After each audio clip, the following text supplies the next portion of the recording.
국회가 본회의를 열고 구하라법과 전세사기 특별법, 간호법 등 민생 법안들을 처리했습니다. 여야가 합의한 법안이 통과한 것은 22대 국회 개원 이후 처음입니다. 30일로 예정됐던 윤석열 대통령과 여당 지도부의 만찬이 추석 이후로 연기됐습니다. 의대 증원 문제를 두고 윤한 갈등이 재점화되는 게 아니냐는 우려가 제기되고 있습니다. 코로나 치료를 마치고 당무에 복귀한 이재명 대표가 지역 화폐법 개정안을 당론으로 추진하겠다고 밝혔습니다. 의료 공백 사태와 관련해선 한동훈 대표의 의대 증원 위에 힘을 실었습니다. 정치 현장 바깥의 시각으로 정치권 핵심 이슈를 풀어보는 여의도 정치외전.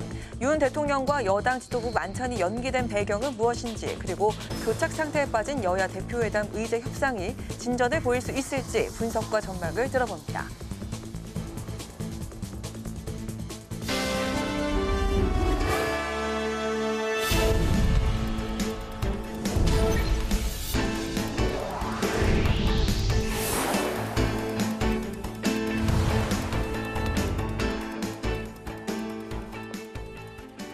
여러분 안녕하십니까? 8월 28일 수요일 국회 라이브 6 시작하겠습니다. 여야가 현안마다 극한 대립을 이어온 22대 국회가 처음으로 민생 법안들을 합의 처리했습니다. 양육 의무를 다하지 않은 부모에게 상속권을 주지 않도록 한 구하라법을 비롯해 전세사기 특별법과 간호법 등이 통과된 건데요. 윤석열 대통령이 거부권을 행사해 국회로 되돌아온 방송사법과 민생회복지원금법, 노란봉투법은 다음 달 26일 국회에서 재표결하기로 했습니다. 장정영 기자가 보도합니다. 22대 국회 들어 처음으로 국회 본회의가 갈등 대립 없이 화기애애한 분위기 속에 진행됐습니다. 법제사법위원회 유상범 위원 나오셔서 6건에 대해 제안 설명 및 심사 보고해 주시기 바랍니다. 너무 빨리 나오셨어. 뒤에는 인사 안 합니까? 아니, 오면서 벌써. 아 그래? 나 못 봤어.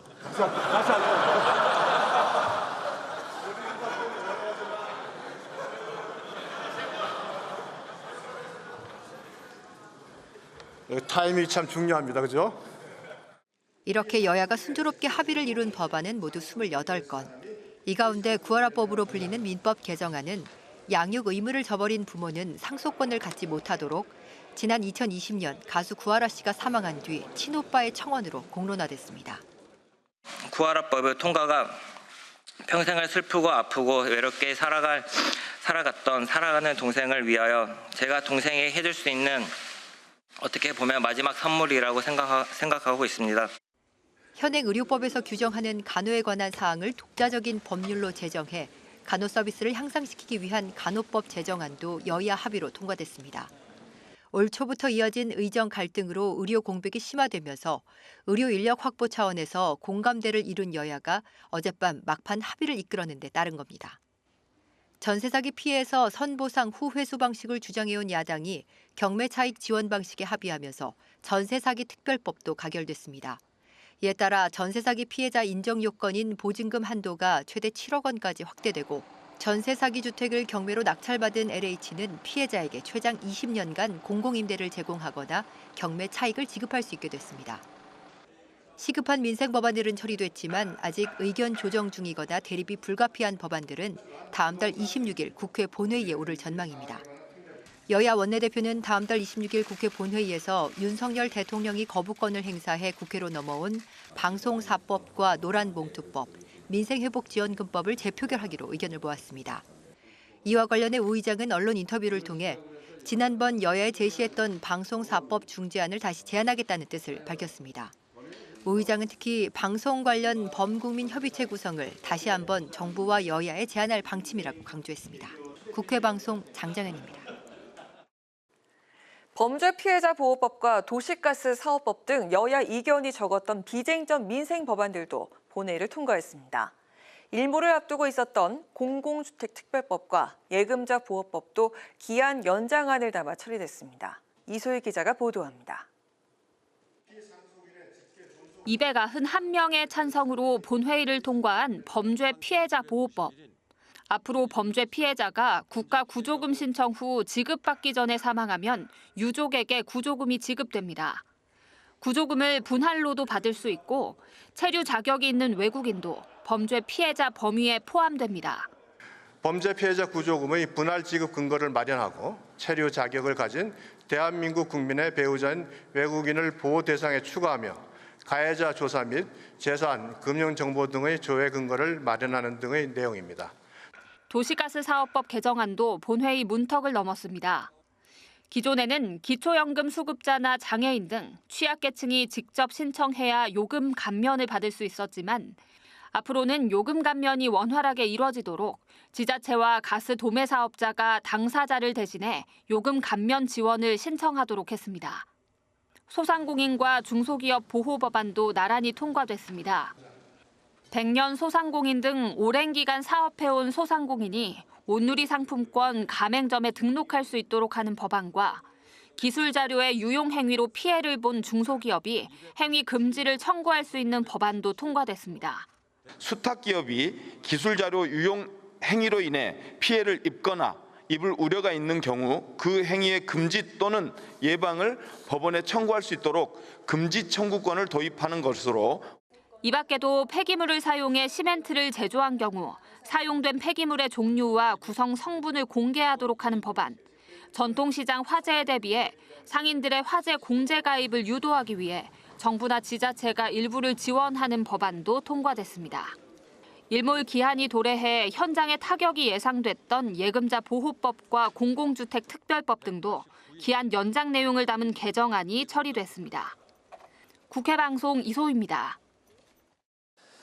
오는 30일로 예정됐던 대통령실과 신임 지도부와의 만찬이 연기되자 의대 증원 유예를 놓고 윤한 갈등이 불거지는 거 아니냐 하는 해석이 나오고 있습니다. 한동훈 대표는 당이 민심을 전달해야 한다며 의대 증원 유예의 입장을 다시 한번 강조했지만 추경호 원내대표는 정부의 입장을 지지하는 의견을 밝혔습니다. 여당 소식을 오다힌 기자가 전합니다. 오는 30일로 예정됐던 대통령과 국민의힘 신임 지도부와의 만찬이 추석 이후로 연기됐습니다. 대통령실은 추석을 앞두고 민생 대책을 우선적으로 챙기기 위함이라고 밝혔지만 일각에서는 한동훈 대표가 2026년 의대 증원 유예를 공개적으로 주장한 데 대해 대통령실이 불쾌감을 드러낸 게 아니냐는 해석이 나옵니다. 한 대표는 복지위 소속 여당 의원들을 만나 의정 갈등 상황을 점검했습니다. 의정 갈등이 당정 갈등으로 번지는 것에 대한 우려에 한 대표는 국가의 의무는 국민의 건강과 안전을 지키는 것이라며 당이 민심을 전하고 민심에 맞는 의견을 전달해야 한다고 강조했습니다. 추경호 원내대표는 정부의 의료개혁 추진 방침에 전적으로 동의한다며 한 대표와 다른 목소리를 냈습니다.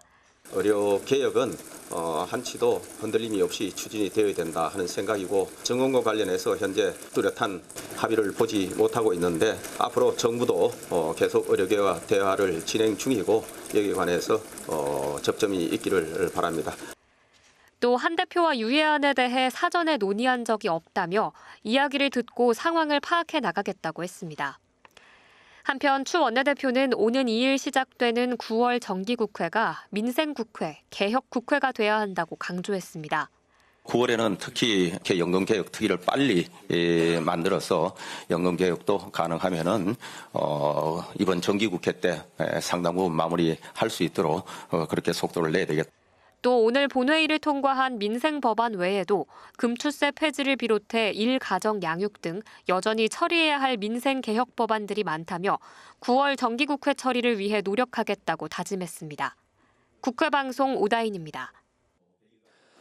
당무에 복귀한 이재명 더불어민주당 대표는 지역화폐법 개정안을 당론 법안으로 추진하겠다고 밝혔습니다. 또 의료 시스템이 붕괴 위기라며 정부의 대책 마련을 촉구했는데 한동훈 국민의힘 대표의 의대 증원 유예안이 불가피하다며 한 목소리를 냈습니다. 김동희 기자입니다. 더불어민주당은 지역화폐법 개정안을 당론으로 추진하기로 했습니다. 코로나19 입원 치료 후 당무에 복귀한 이재명 대표는 실질 임금이 줄고 고금리가 계속돼 소비가 위축된 상황에서 추석을 앞두고 국민 걱정이 가득하다고 우려했습니다. 성남시장과 경기도지사 시절 지역화폐 정책을 추진했던 이 대표. 지역화폐가 골목경제 살리기와 세수 증가에 효과가 있다고 강조했습니다. 지역화폐는 소비 진작 효과도 있고 적게나마 국민들의 소득 지원 효과도 있고 골목 상권을 활성화하는 효과도 있습니다. 여당을 향해 국민 먹사니즘 정치에 동행해달라며 민생회복지원금법 처리 협조도 요구했습니다. 이어 저축이 불가하고 소비 쿠폰 형태로 지급되는 전국민 민생지원금을 두고 여당이 현금 살포로 호도하고 있다고 주장했습니다. 대통령실이 한동훈 국민의힘 대표의 의대 증원 보류안을 거절한 걸 두곤 정부의 근본 대책을 고민해달라고 촉구했습니다. 우리 한동훈 대표께서 의대 정원 감축 얘기를 하셨던 것 같죠? 그리고 좀 유의하자. 의료 붕괴 위기를 타개하기 위한 불가피한 대안 중에 하나라고 생각이 됩니다. 이 대표는 의대 증원 2,000명의 근거가 뭐냐며 10년 목표로 분산할 수도 있는 게 아니냐고 물었습니다. 민주당은 이 대표와 한 대표와의 회담에서도 의료 대란 문제 논의가 불가피할 거란 입장입니다. 최근 불거진 딥페이크 성착취물 피해와 관련해선 당 차원에서 특위를 꾸려 피해자 보호와 재발 방지를 위한 입법 마련에 서두르겠다고 강조했습니다. 이 대표는 디지털 성착취는 인공지능 시대의 어두운 그림자라며 정부 여당도 즉각 실효적 대책을 내달라고 촉구했습니다. 국회 방송 김동희입니다.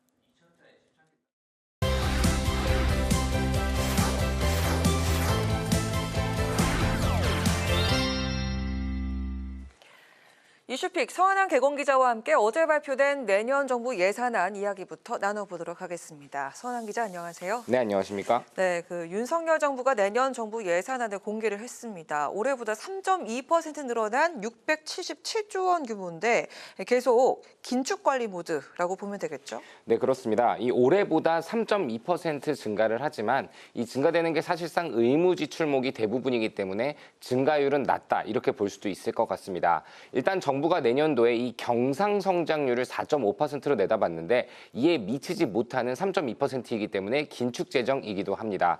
역대 최저치를 기록했던 올해 이 지출 증가율 2.8%보다는 조금 올랐지만 이 증가폭을 2년 연속으로 3% 안팎으로 제한했습니다.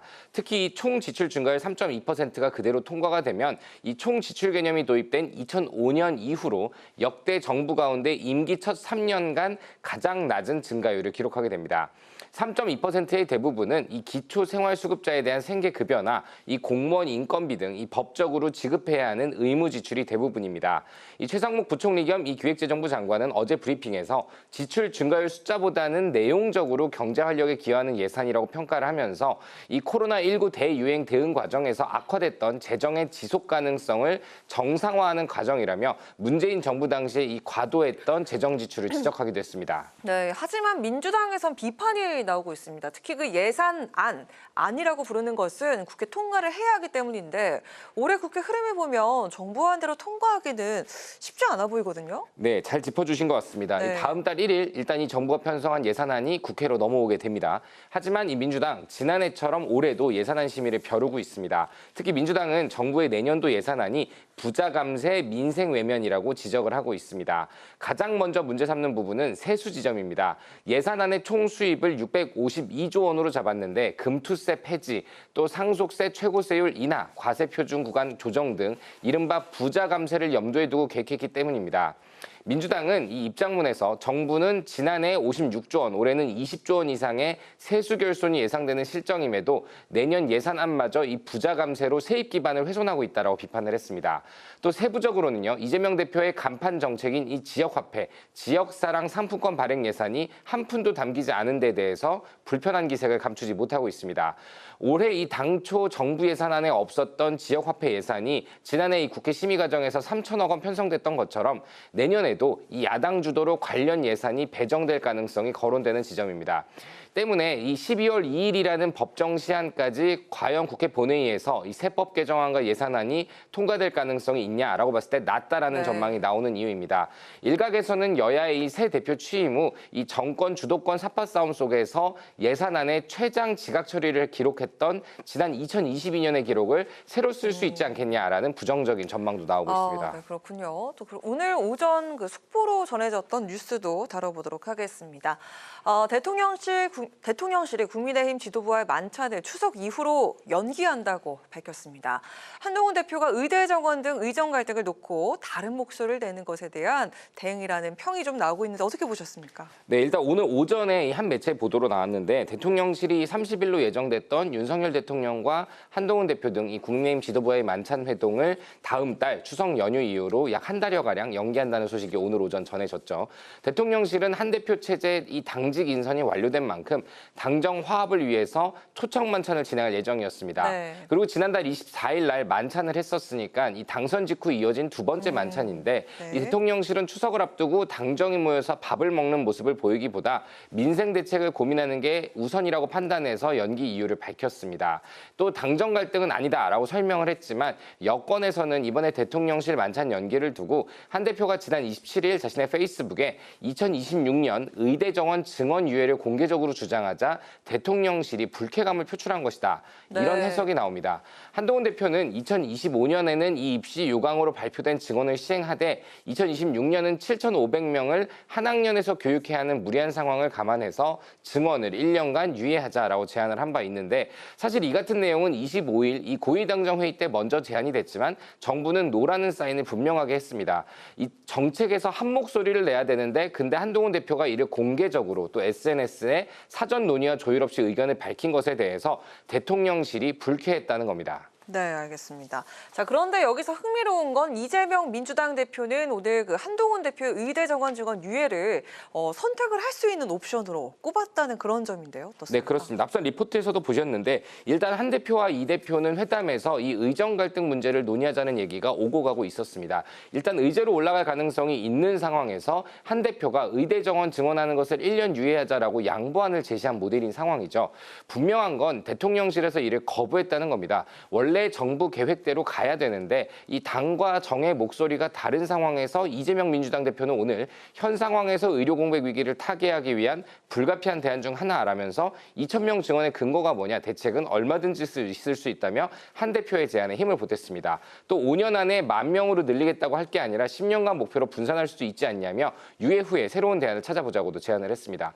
하지만 제가 좀 취재를 해보니까 이 과정에서 대통령실은 이 국회에서 오가는 일련의 이야기들에 대해서 불쾌감이 상당하다고 합니다. 그렇군요. 특히 최근에 이원석 검찰총장이 이 수사심의위원회를 소집한 것도 그렇고 믿었던 검찰 후배들이 자기 정치를 하고 있는 것에 대한 불쾌감이 상당하다고 하는데요. 특히 의료개혁의 경우 책임 주체가 정부이고 이를 끌고 가는 대통령의 의지가 상당한데 이 의대 정원을 1년 유예하는 것은 의료개혁을 포기하는 것이다라고 받아들이는 분위기도 있다고 합니다.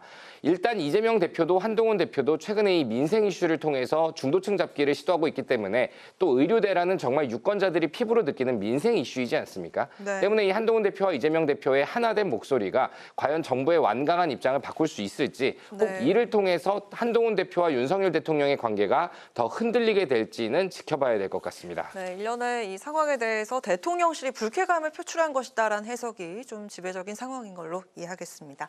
자, 오늘 이슈픽 여기까지 듣도록 하겠습니다. 서원한 기자와 함께했습니다. 고맙습니다.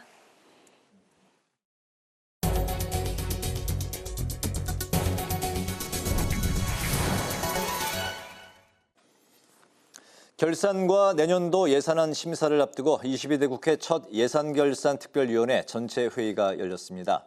박정 예결위원장은 민생 위기 극복을 위해 국가 재정을 더욱 효과적이면서 적극적으로 활용해야 할 때라고 강조했습니다.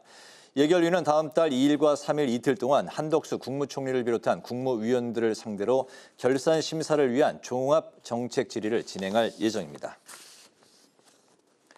여야가 연일 친일 공방을 이어갔습니다. 국민의힘 윤희석 대변인은 논평을 통해 민주당이 독도마저 정부를 비난하는 도구로 이용하고 있다며 민주당의 무논리와 무근거 그리고 무책임한 반일몰이 공세가 갈수록 가관이라고 비판했습니다.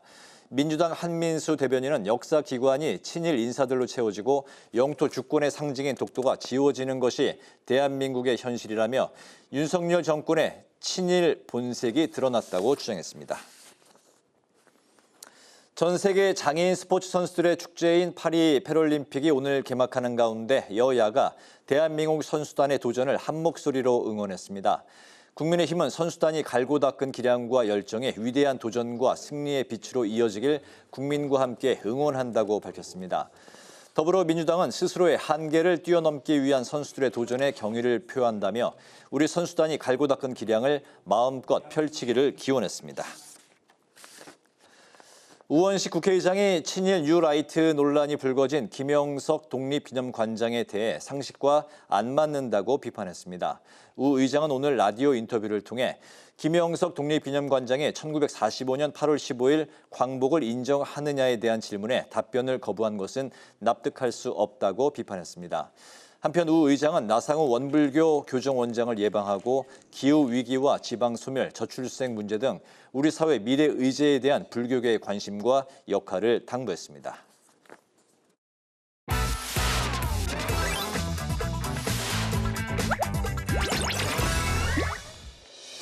(8월 28일) 강아랑이 전해주는 정치권의 뜨거운 말말말 강아랑의 정치랑입니다. 자, 오늘 첫 번째 주제는 코로나 후 복귀입니다. 코로나19 확진 판정을 받았던 더불어민주당 이재명 대표와 국민의힘 추경호 원내대표가 치료를 끝내고 복귀했습니다.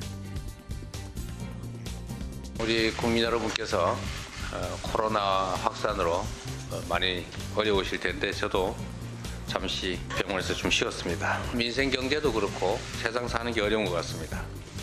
어떤 방법이든지 써서 국민과 공복 경제 그리고 민생을 반드시 살려야겠습니다. 아시다시피 제가 코로나 잠시 걸렸다가 5일 만에 다시 왔습니다. 여러분께서도 늘 건강 유의하시기 바랍니다. 지역 주민들 많이 만나시고 행사 많이 다니시는데 우리 의원들 건강이 제일입니다. 의정 활동에 매진하시기 바랍니다. 민생을 챙기는 데는 한치도 소홀함이 있어서는 안 된다 이렇게 생각합니다. 이재명 대표는 공식 복귀에 앞서 SNS에 총군은 언제나 밖을 향해야 한다면서 분열은 패배의 원인이라고 거듭 강조했습니다. 이 대표가 내부 단결을 촉구한 배경엔 최근 정치활동 재개를 알린 김부겸 전 총리를 비롯해 비명계에서 뭉치는 움직임이 나오자 강성 지지층에서 이를 견제하는 목소리가 나왔기 때문입니다. 이런 가운데 닷새 만에 복귀한 추경호 국민의힘 원내대표는 한동훈 대표의 의대 증원 유예안에 대해서 논의한 적이 없다며 거리 두기에 나섰습니다. 또 윤석열 정부의 의료개혁은 흔들림 없이 진행돼야 한다고도 밝혔습니다.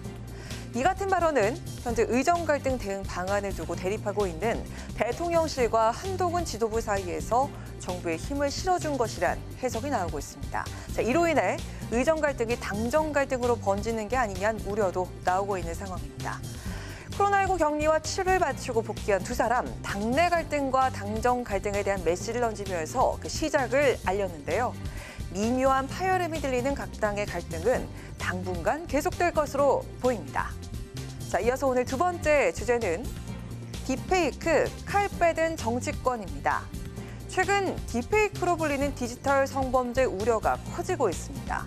한동훈 대표는 고등학생이 전해온 편지를 공개하면서 심각성을 전했는데요. 한 대표에게 편지를 보낸 학생은 딥페이크 범죄 때문에 가족과 친구들이 두려움에 떨고 있다며 이로 인한 피해가 충격적이라고 밝혔습니다. 그러면서 정치권에서도 관심을 가져주시길 당부한다고 강조했습니다. 한동훈 대표는 AI의 악용을 막아야 한다고 목소리를 높였는데요. AI의 부작용을 막기 위한 제도나 정책을 보완해야 할 필요가 있다고 밝히면서 국민의힘이 앞장서겠다고 강조했습니다. 민주당에서도 같은 목소리가 나왔는데요. 딥페이크 성착취물 피해가 심각합니다. 인공지능 시대에 빛과 그림자 중에 아주 어두운 그림자라고 하겠습니다. 당 차원의 특위를 구성해서 정책 대안을 검토하고 신속하게 입법을 해나가도록 하겠습니다. 인공지능 시대의 어두운 그림자인 딥페이크 범죄 피해를 막기 위한 대책이 필요하다고 목소리를 높였습니다. 당 차원의 특별위원회를 또 구성하겠다고 밝혔는데요. 여성가족부 산하 기관인 한국여성인권진흥원에 따르면 딥페이크로 인한 피해 지원 건수는 781건으로 지난 2018년에 비해서 11배 넘게 급증한 것으로 나타났는데요. 또 피해자 3명 중 1명이 미성년자라는 사실도 드러났습니다. 이처럼 디지털 성범죄가 미성년자들까지 위협하는 스태에 이르자 국회에선 처벌 강화 목소리가 잇따라 나온 상황입니다.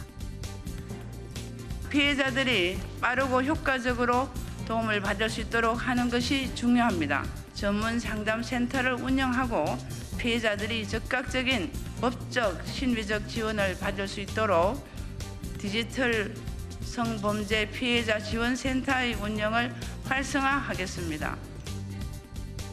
네, 발의된 개정안들을 살펴보면요. 합성하거나 유포할 경우 7년 이하 징역 등 처벌을 강화하는 내용, 또 소지하거나 저장, 시청한 사람도 징역 1년 이하 또는 1,000만 원 이하의 벌금에 처하도록 하는 내용도 포함이 됐습니다.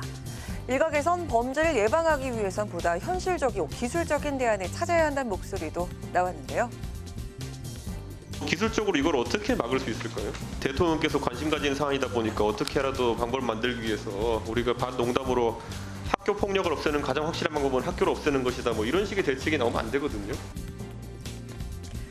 딥페이크로 인한 성범죄 피해자가 올해 1,000명을 넘을 수 있다는 우려가 나오고 있습니다. 특히 미성년자 피해자가 다수 발생했다는 점에서 심각성이 커지고 있습니다.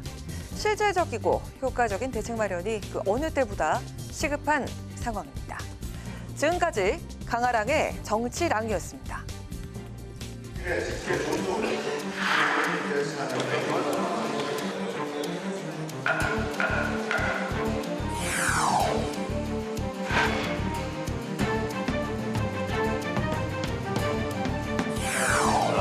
국회의 삶이 점점 더 중요해집니다.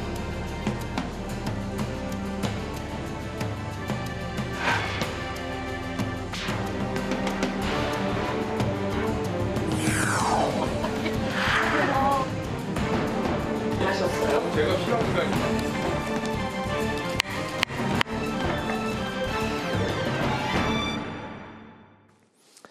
네, 정치 현장에서 한 걸음 떨어져 보다 객관적이고 분석적인 시선으로 정치권의 쟁점을 들여다보겠습니다. 여의도 정치외전 최병천 전 민주연구원 부원장, 김기흥 전 대통령실 부대변인과 함께하겠습니다. 두 분 반갑습니다. 어서 오십시오. 안녕하세요. 네, 특히 김기흥 전 대변인께서는 그러니까 윤석열 대통령실 이제 부대변인을 지내셨는데 오늘 저희 이제 그 방송의 첫 출연이신데 뭐 간략하게 뭐 자기 소개 좀 해주시겠습니까? 기회를 주셔서 여기 참여할 수 있도록 기회를 주셔서 감사하고요. 원래는 저는 이제 KBS 기자를 한 19년 하다가 21년 6월에 그 당시에 윤석열 후보 측에서 이제 제안을 줘서 제가 회사를 나와서 그때 당시 이제 수행을 했습니다. 현장 수석 부대변인이라고 수행을 하고 대통령실에 들어가서 이제 부대변인 역할을 하다가 지난해 11월에 다시 한번 또 도전을 해서 총선에 나갔는데요. 뭐 아쉽지만 3% 정도로 졌습니다. 근데 제 부덕한 수치로 졌기 때문에 지금 요즘 뭐 여러 가지 현안에 대해서 패널 활동을 하고 있는데요.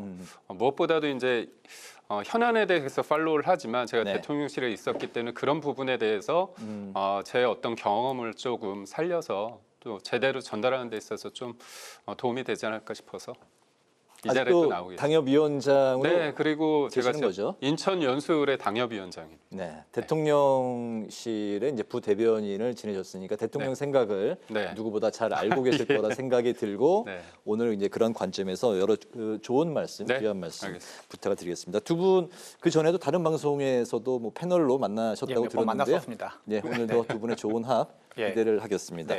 자, 이제 본격적으로 시작을 하겠습니다. 오늘 전세 사기 특별법, 간호법, 구하라법 등이 국회를 통과했습니다. 여야 간의 이견이 이제 적었던 민생 법안들이 이제 통과한 건데요. 22대 국회 개원 석 달 만에 첫 합의 처리라는 점에서 의미가 있습니다. 그리고 이제 25만 원 지원법, 노란봉투법, 방송사법 재의결은 한 달 뒤로 미뤄졌는데요. 다음 주가 이제 정기 국회가 시작이 됩니다. 민생에는 협치가 과연 가능한 민생 국회가 될지 국민들의 기대가 이제 큰데요. 두 분의 생각은 어떻습니까? 이번에 지금 이제 통과된 법 중에 지금 처음으로 통과됐는데 구하라법 같은 경우는 이제 시청자분들이 궁금할 것 같아요. 연예인 구하라 씨가 돌아가셨는데 평소에 전혀 이제 어린 시절에 돌보지 않았던 아버님이 짠 하고 나타나가지고 어머니가 나타나셔가지고 이제 한 직계존속은 상당 부분을 가져간 거거든요. 재산의 상당 부분을. 그런데 마침 지난 4월에 이제 헌법재판소에서 그런 경우는 이제 좀 부양 의무를 제대로 하지 않은 경우에는 그런 것은 좀 부당하다 해가지고 헌법 불합치 판결을 해가지고 이제 헌법재판소의 판결이 와서 이제 국회로 넘어온 거죠. 그래서 당시에도 여론의 어떤 이제 그 반응들이 많이 뜨거웠었지만 그래서 구할합법 같은 경우는 뒤늦었지만 잘 통과가 된 것 같고요. 그리고 이번에 간호사법을 포함해서 이 국회가 5월 30날 개원했는데 지금 한 8월 말경 됐는데요. 3개월 만에 처음 통과됐다는 것 자체가 이게 어떻게 보면 지난 3개월간의 좀 국회가 얼마나 비정상적이었는지 보여주는 한 단면이 아닌가 싶고, 근데 이 서로 뭔가 좀 치고받고 하는 게 그 한편으로는 저는 양당의 한동훈 대표랑 이재명 대표가 뭐랄까 차기 좀 대선까지 내다본다 그럴까요?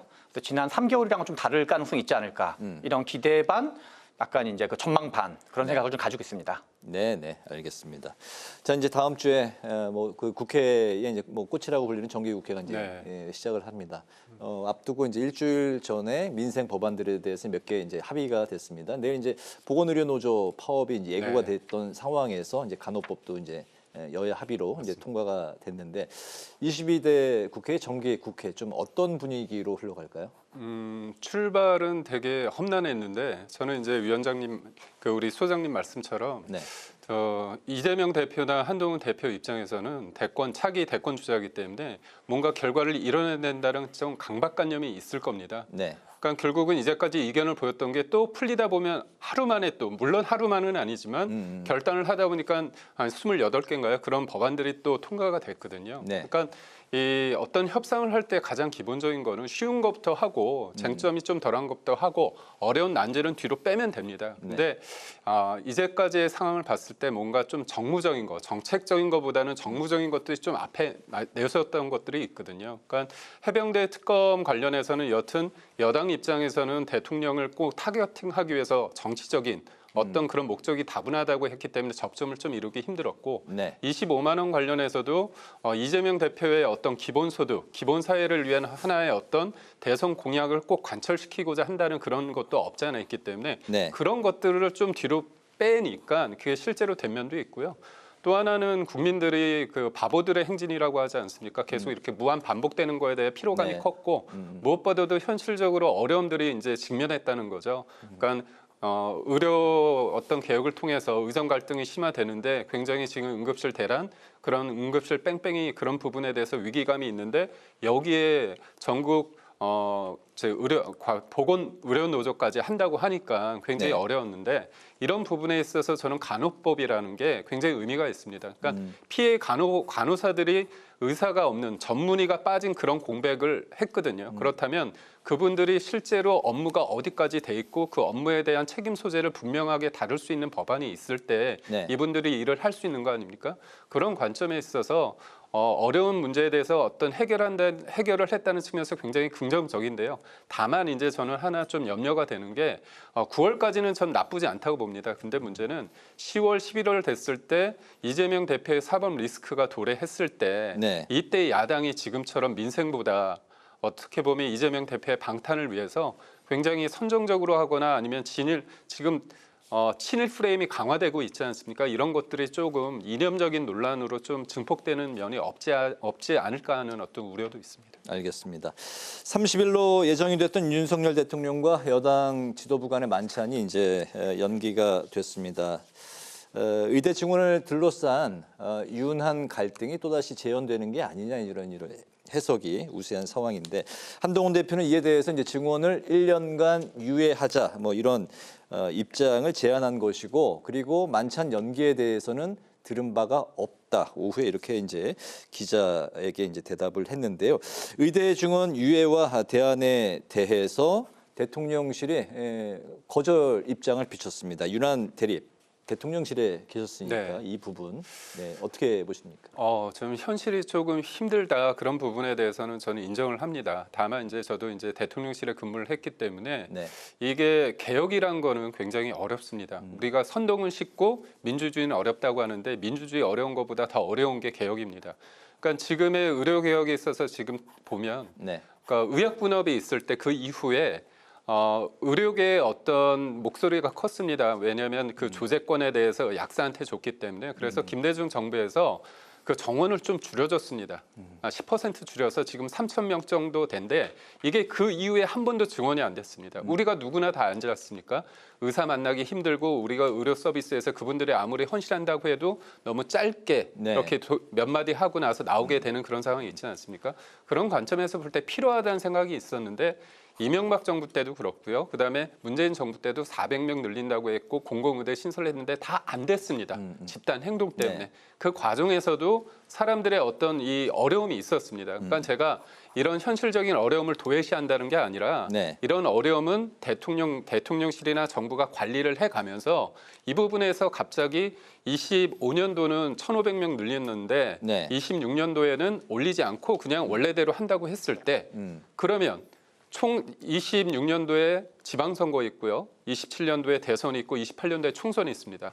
선거를 앞두고 지금처럼 했을 때 의료계에서 오케이 해줄까요? 아닙니다. 지금처럼 극렬히 반대할 겁니다. 집단 행동에 나설 텐데 그때는 더 힘들다는 거예요. 그렇다면 지금 6개월 동안에 지난한 어떤 개혁의 과정에서 대통령과 대통령실 정부가 욕을 먹었습니다. 그리고 어려움도 국민들이 참았습니다. 그렇다면 저는 절대 불상사가 일어나지 않고 관리가 가능하다면 이 부분에 있어서는 조금 힘을 갖고 가는 게 좋은데 한동훈 대표의 선의가 의료계로 하여금 좀 버티면 되겠는데 그리고 26년은 원점 재검토면 27년도 그러지 않을까 그런 부분이 없지 않아 있을 것 같아서 대통령실 입장은 이제 한동훈 대표의 의대 증원 유예 제안은 그 증원을 자체를 하지 말자는 것이다. 이렇게 못 박았네요. 그러니까 왜냐하면요. 지금 대통령실이 그냥 기본적인 원칙만 고수하는 게 아니라 처음에 2,000명 얘기했다가 1,500 됐고요. 두 번째는 통일된 안을 가져오면 정부와 협상하겠다. 26년 정원에 대해서. 그런데 통일된 안을 못 가져오니까 그럼 통일된 안이 아니더라도 협상을 하자. 그러면 26년도에 어떤 증원 규모에 대해서 얘기를 하겠다고 했습니다. 근데 갑자기 이제 한동훈 대표가 물론 현실을 반영하고 선의를 가지고 했겠지만 그때는 지금은 아예 하지 말자는 거잖아요. 26년도에는 유예를 하자는 거니까 그렇다면 이제까지 정부가 또 전문의들이 집단 행동했을 때 복귀하지 않았을 때 행정처분도 철회했거든요. 양보를 해왔는데 지금 상황에서 또 그렇게 했으면 마지막으로 한 말씀 드리고 싶은 거는 그렇다면 한동훈 대표가 의료계에서 가져올 수 있는 양보안이 뭔지 그리고 그 안은 있다면 대통령실에 조금 로키로 그냥 비공식적으로 얘기하면 좋은데 이게 알려진 게 언론을 통해서 나오고 한동훈 대표가 지금 그거에 대해서 확실하게 또 얘기하는 게 페이스북이거든요. 그런 관점에서 수기 과정이 없이 그렇게 외부로 알려지는 거에 대한 어떤 불편함 그런 것들이 좀 없지 않아 있는 것 같습니다. 대통령실과 충분한 수기 없이 한동훈 대표가 SNS와 기자회견을 기자들에게 이제 답변하는 과정에서 먼저 이런 게 알려지는 것도 대통령실에서는 불쾌할 수 있다. 그렇다면 양쪽이 한 발 이렇게 물러서지 않는 한은 이 갈등이 좀 오래 갈 수도 있겠네요. 근데 저는 그럼에도 불구하고 여당 대표가 현실을 반영해서 적극적으로 얘기한 만큼 대통령실도 좀 아쉬운 건 그렇습니다. 본다고 하지 않았습니까? 만찬을 한다고 했는데 좀 연기된 건 좀 아쉽고 연기는 했더라도 이 어떤 채널은 가동을 해서 서로 얘기를 해서 대통령실이 또 놓치는 게 있을 수 있고요. 한동훈 대표도 이제까지의 대통령실과 정부가 전체적인 어떤 그 타임 스케줄을 안에서 지금 어떤 대목을 보고 있는지 한동훈 대표는 지금만 조금 집중하고 있는 면이 없지 않아 있을 것 같습니다. 알겠습니다. 대통령실에 이제 계셨기 때문에 제가 좀 여러 가지 여쭤봤는데 좀 어떻게 보세요? 제가 보기에는 지금 윤석열 대통령께서 본인이 검찰총장이신지 대통령인지를 잘 모르시고 계신 것 같아요. 이 사안이 뭐냐면 의대 정원이 원래 총 있던 게 3,000명이라는 거예요. 지금 2024년 1학년이 3,000명이었거든요. 근데 이 친구들이 유예가 됐어요. 유급이 됐어요, 지금. 그런데 내년에는 1,500명을 플러스 해가지고 4,500명이 들어와요. 그러면 올해 3,000명과 내년에 들어오는 4,500명이 한꺼번에 더하기를 하면 7,500명이 돼요. 그러면은 이게 누가 저항을 하는 문제가 아니라 그 3,000명으로도 수용 가능한 그러니까 시스템, 어떤 교육 공급 시스템인 거죠. 3,000명 정도가 감당 가능한 시스템인데 이게 7,500명을 되는 문제를 어떻게 볼 거냐 문제예요. 그래서 민주당 이재명 대표가 한동훈 대표의 안을 지지한다라고 말하는 거는 뭐 물론 일석이조일 수 있어. 한편으로는 한동훈 대표의 제안이 일리 있는 측면도 있고 아니 3,000명 가르치던 시스템에서 7,500명을 도대체 어떻게 가르칠 거냐. 이 수용 인원의 문제거든요. 우리 뭐 전세버스에 45명 태우는 데다 거기다가 90명 더하기 한 120명 태우는 거랑 비슷한 거거든요. 그래서 이거는 수용 정원에 대한 문제지 네. 저항의 문제는 그 다음 문제인 거고 이건 누가 저항해서가 아니라 시스템이 가능하느냐 문제거든요. 네. 그래서 국민의힘의 신지호 전략기획부총장 표현이에요. 관리 가능한 수준이라는 용산 대통령실의 표현을 달나라의 상황인식이다. 이런 표현이 방금 말한 이런 어떤 현실을 좀 충분히 이렇게 고려하지 않고 그냥 마치 검찰총장이 무슨 반대에 있으면 막 네. 힘으로 물어붙이고 압수수색하는 것처럼 네. 그래서 지금 윤석열 대통령께서는 제가 보기엔 이런 어떤 디테일한 문제 이런 거에 애초에 이제 관심이 아예 없으신 거 아닌가 그냥 이거를 무슨 뭐 압수수색하는 거에 대한 저항하는 거 정도로 인식하시는 게 아닌가 약간 그런 생각이 좀 들거든요. 네, 정작 이제 그 추석을 이제 앞두고 있는 상황에서 추석 연휴에 응급실 문제가 없을 것이냐, 이게 굉장히 이제 초미의 관심사입니다.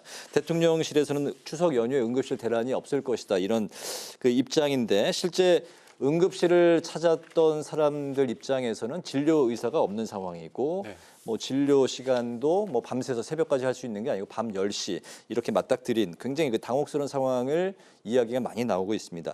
정작 그 수술실이 전공의 이탈로 지금 뭐 40에서 50%가량이 문을 닫았다. 이게 굉장히 좀 생명의 위협까지도 느낄 수 있는 이런 상황인 것 같은데요. 한동훈 대표에게 이제 그 의정 갈등 이제 관련해서 이재명 대표가 이제 힘을 실어주는 발언을 했습니다. 여야 대표 간의 만남도 이제 앞두고 있는 상황인데 그렇기 때문에 여야 대표 회담에서 의정 갈등을 좀 풀 수 있는 그런 좀 대안이 모색이 될 수도 있을까요? 어떻게 보세요? 그러니까 이재명 대표 입장에서는 한동훈 대표가 요번 이 난제를 다 풀면 굉장히 몸집이 커지는 거고 못 풀면 어떻게 보면 관망하는. 네. 그러니까 저는 뭐 국민을 위해서 잘 풀기를 바란다고 생각하지만 뭐 정치공학적으로 본다면 한동훈 대표의 이런 상황이 대통령과의 어떤 갈라치기 그런 측면에서도 바라는 면이 없지 않아 있을 거라고 봅니다. 근데 이제 저는 이 부분에 있어서 이게 고정값이 이미 돼 있는 것 같아요. 사람들 입장에서 이게 뭐냐면 네.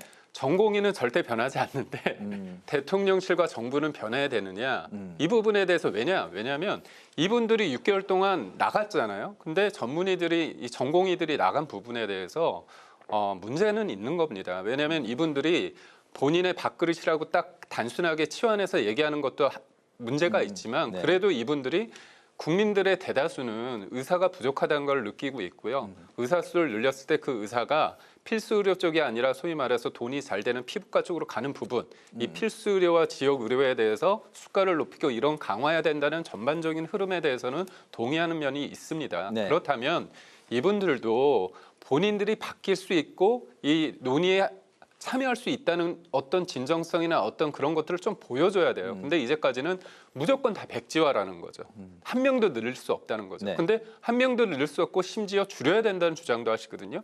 그렇다면 그게 국민들이 볼 때 그게 과연 맞느냐의 문제가 있거든요. 그러니까 저는 그렇습니다. 이게 그분들이 들어올 수 있게끔 하는 중재안이면 좋아요. 그러니까 한동훈 대표가. 근데 지금 우리가 정부가 얘기한 게 뭐냐면 들어와서 논의하고 이거에 대해서 증언 규모를 얘기하자 이거거든요. 네. 근데 그거를 아예 하지 말자고 얘기하면 이쪽이 볼 때는 들어가려고 하더라도 뭐야 이거는 아예 증언하지 않아도 된다는 거에서 시작하기 때문에 네. 도리어 이분들의 운신의 폭을 줄이고 더 강경하게 만드는 게 될 수 있다고 보고 저는 그렇습니다. 이게 정부가 만능이 아닙니다. 솔직하게 저는 어렵다면 좀 더 어떤 입장을 바꿔야 된다고 생각하는데 그럼에도 불구하고 이쪽 의료계에서도 네. 이게 진짜 국민들이 이렇게 서비스가 안 좋아지고 진짜 생명의 위협을 느낀다고 하면 정부가 욕먹는다고 생각하고 좋아할 일이 아니거든요. 그렇다면 의료계에서도 한동훈 대표의 이런 상황, 그다음에 뭔가 정부도 이렇게 고민을 하는 상황, 그다음에 이재명 대표까지 되는 상황이 된다면 그만큼 국민들이 바라고 있는 게 있는 겁니다. 그렇다면 의료계에서도 26년 어떤 논의에 대해서 참여하되 네. 이 부분에 대해서 한번 구체적으로 과학적인 근거를 가지고 얘기해보자. 그렇게 참여하는 게 어떤가 싶습니다. 네. 여야 대표회담에서 의대 증언 문제가 이 의정 갈등에 대한 이야기가 의제로 올라올까요? 이게 이제 민주당은 의제로 올리길 원할 거고요. 네. 한동훈 대표가 원할지는 좀 봐야 될 것 같아요. 왜냐하면 이게 법으로 통과시킬 수 있는 사안이 아니잖아요. 네. 예를 들어서 이재명 대표와 한동훈 대표가 의대 증언을 유예하기로 만약에 합의했다. 그럼 그건 정치적으로 어떻게 되냐면 이재명 대표와 한동훈 대표가 합의해서 윤석열 대통령을 압박하는 모양새가 되는 거거든요. 그래서 그러면 그게 한동훈 대표는 정치적으로 이로운 거냐? 생각해 볼 때는 그렇게 약간 해석하기가 애매한 점이 있기 때문에 한동훈 대표는 제가 보기엔 좀 고민에 빠질 것 같아요. 다만 이 사안을 우리가 하나는 정치적인 측면과 또는 이제 이 사안 자체를 좀 구분해 볼 필요가 있는데 민주당이 됐건 국민 대다수가 됐건 증언을 저는 반대하는 사람 별로 없을 걸 생각해요. 각종 여론조사를 봐도 한 7대3 가까이 나온다고 봐야 되거든요. 의사는 더 필요하다. 네, 그래서 그리고 이러저런 과정에서 뭐 저항이라든가 이런 거가 있어서 그런 거는 또 이제 정부가 좀 잘해내길 바라는 마음도 저는 있다고 생각을 해요. 그러나 국민들에게 피해를 최소화하는 문제가 하나가 있는 거고 두 번째는 우리가 싸움을 할 때 그 쥐도 코너에 몰리면 문다고 뭔가 싸움을 할 때 큰 승기를 잡았으면 뭔가 이렇게 빠져나갈 구멍을 마련해 줘야 되거든요. 예를 들어서 지금 의사 쪽이나 이런 쪽에 가진 불만 중에 하나는 그중에 설득력 있는 불만 중에 하나는 의료 수가 문제 같은 거예요. 뭐 이게 전부이고 핵심이라는 얘기는 아니지만 말씀하신 대로 증언을 줄이거나 안 하는 거는 수용하기 어렵다고 봐야 돼요. 정부의 어떤 근본적인 개혁 취지이기 때문에. 그러나 그거랑 좀 다른 부분에서는 뭔가 의사 집단들의 요구 중에 일부분 중에 좀 타당성 있는 거. 제3자가 보기에도 일리 있는 거는 뭐 수가를 좀 조정해 준다든가 뭐 이런 형태로 뭔가 그 사람들에게도 빠져나갈 구멍을 만들면서 뭐라 그럴까요? 한 60% 정도를 개혁을 한다 그러면 40% 정도는 좀 양보해 준다 그럴까요? 그런 식으로 뭔가 이렇게 주고받기를 해야 되는데 그냥 뭐랄까 이렇게 범죄자 때려잡듯이 너무 이렇게 쭉 밀어붙이기만 하니까 오히려 좀 부작용 같은 게 더 커지지 않나 이런 생각이 좀 듭니다. 알겠습니다. 대표, 제가 그 부분 잠깐 설명해도 될까요?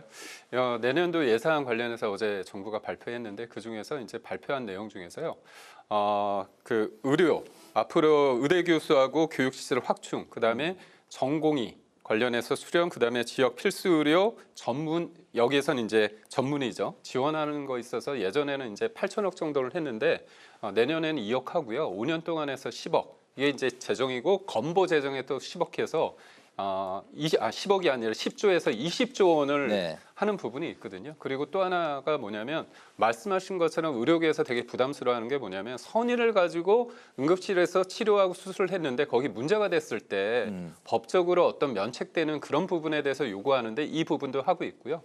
그다음에 응급실 뺑뺑이에서 가장 문제가 뭐냐면 진짜 아픈 사람이 오는 경우도 있지만 우리가 또 제 자식이 아프면 무조건 가는 경우도 있지 않습니까? 그럴 때 경증 환자를 다른 병으로 좀 내보내는 권한, 그 명시화하는 게 있고 또 폭력 환자에 대해서 주치 폭력 환자에 대해서 뭔가 거부할 수 있는 권한, 그런 부분도 좀 명시화하고자 하고 있습니다.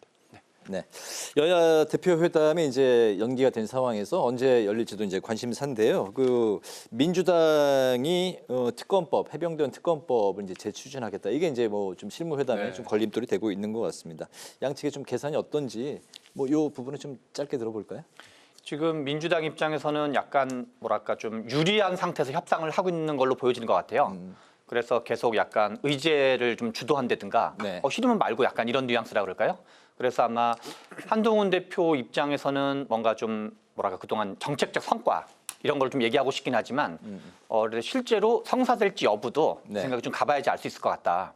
왜냐하면 민주당이 너무 좀 유리한 협상 의제를 중심으로 얘기를 하면 한동훈 대표 입장에서 약간 난처할 수 있었기 때문에 그런 걸 좀 지켜봐야지 알 수 있을 것 같다는 생각이 듭니다.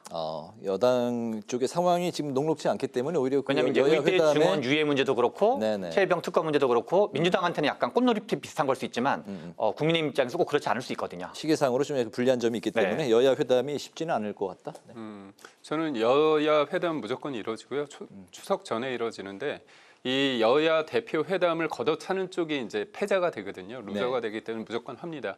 근데 이제 한동훈 대표가 이 의대 정원 부분에 대해서는 대통령과 조금 이견이 있지만 공수처 관련해서는 요번에 특검 관련해서는 입장이 조금 변화가 있습니다. 뭐라고 얘기했냐면 공수처 수사를 다 보고 특검을 해도 늦지 않다는 생각도 완전히 틀린 생각은 아니다. 예전에는 공수처 수사 결과 상관없이 특검 발의해야 된다. 그렇게 얘기했는데 공수처 수사를 좀 봐도 된다 그런 뉘앙스로 좀 바뀌었거든요. 그러니까 결국은 국민의힘 입장에서는 민주당처럼 1극 체제는 아니기 때문에 여러 가지 의견이 있고 당내에 적지 않은 많은 분들이 공수처 수사를 보고 판단해야 된다는 게 중론입니다. 그렇다면 이게 여야 대표가 만났을 때 이 당론으로 정한 걸 가지고 만나는 게 어떻게 보면 더 맞지 않습니까? 근데 이제 집단지성이라는 어떤 의원총회 과정을 좀 우리는 거쳐야 되는 부분이 있기 때문에 이 부분을 인정해주면 여야 협상이 스무스하게 넘어가는 거고요. 그걸 네. 가지고 자꾸 뭐 반바지다, 반반바지다 이런 식으로 공격하다 보면 상대를 인정하지 않는 거 아닙니까? 그리고 여야 대표도 어떻게 보면 지금 국회에서 우리가 성과를 낸 것처럼 네. 할 수 있는 부분부터 하면 됩니다. 근데 너무 본인의 욕심 때문에 뭐 해병대 특검 아니면 25만 원 이 부분만 얘기하다 보면 약간 이 부분도 좀 힘든 구석도 있을 것 같습니다. 알겠습니다. 여의도 정치 외전 이제 마칠 시간이 됐습니다. 지금까지 최병천 전 민주연구원 부원장, 김기영 전 대통령실 부대변인과 함께했습니다. 오늘 말씀 잘 들었습니다. 고맙습니다. 고맙습니다. 오늘 국회 라이브 6도 여기서 마치겠습니다. 시청해 주신 여러분 고맙습니다.